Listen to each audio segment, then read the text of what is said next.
Good morning বন্ধুরা, তোমরা সবাই কেমন আছো? আমিও ভালো আছি।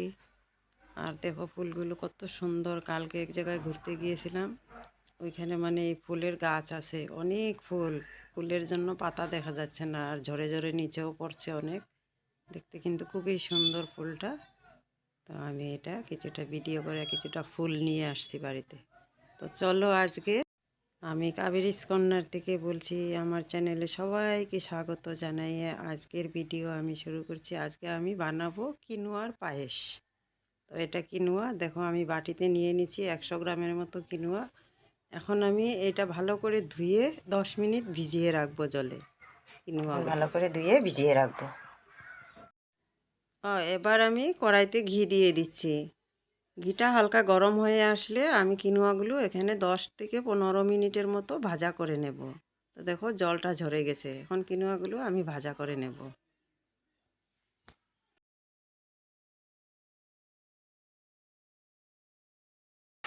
খুব একটা বেশি টাইম ভাজা করব না, হালকা একটু ভাজা করে নেব। ভাজা হয়েছে কিনা কিছু গন্ধ পাচ্ছি না, তবে ভাজা হয়ে গেছে খুব সুন্দর।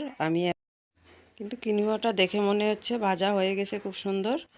আর আমি 2 লিটার দুধ ছিল, শুকিয়ে 1 লিটারের মতো গাঢ় করে নিয়েছি। আর আমাদের ঘরে মানে পাউডার দুধ খাওয়া হয় না, তাই এই দুধেই আমি শুকিয়ে সুন্দর করে গাঢ় করে নিয়েছি। দিয়ে দিলাম দুধ। এবার আমি চুলাটা লো মিডিয়াম করে অনবরত নাড়তে থাকবো, না তো নিচে লেগে যেতে পারে। আর কিনুয়াটা সিদ্ধ হতে অনেকটা টাইম লেগে যায়। তারপর অল্প সময় ঢাকা দিয়ে রাখবো। তারপর দেখো বন্ধুরা, আমি এখানে 2-3টা তেজপাতা আর কয়েকটা এলাচি দিয়েছি।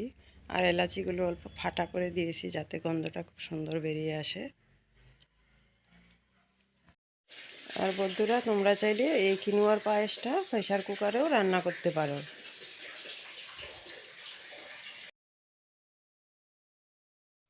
তো দেখো বন্ধুরা, কিনুয়ার পায়েস হয়ে আসছে। এবার আমি দিয়ে দেব গুড়।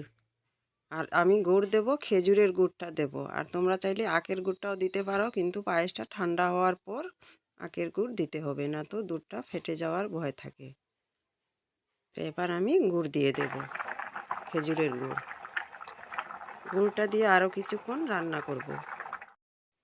এবার আমি দিয়ে দিলাম গুড়। আর এটা চাকা গুড়, আমি গলাই নে, গরমেই গলে যাবে। আর পায়েসের কালারটাও একটা খুব সুন্দর হয়ে যাবে। আর তোমরা চাইলে এখানে চিনি দিয়েও রান্না করতে পারো।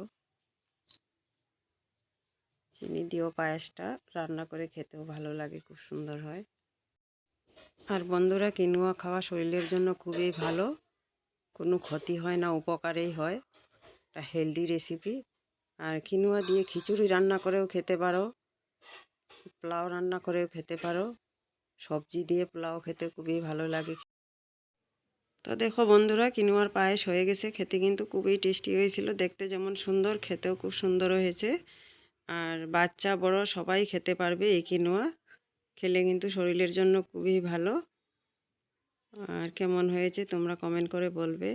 আর তোমরাও এভাবে বানিয়ে খেয়ে দেখো, না খেলে তো বুঝতে পারবে না। তোমরাও রান্না করে খেয়ে দেখো, খুবই সুন্দর হয়েছে খেতে। আর আমার দেশের বন্ধু, দেশের বাইরের বন্ধু সবাইকে আমার অনেক অনেক বুক ভরা ভালোবাসা। আর যদি আমার ভিডিওগুলো তোমাদের ভালো লাগে, অবশ্য লাইক কমেন্ট করে শেয়ার করে দিও। আর যদি নতুন বন্ধু হয়ে আছো, আমার চ্যানেলটা সাবস্ক্রাইব করে কমিউনিটিতে লেটার দিয়ে দিও, আমি 24 ঘন্টা পর ব্যাক দিয়ে দেব।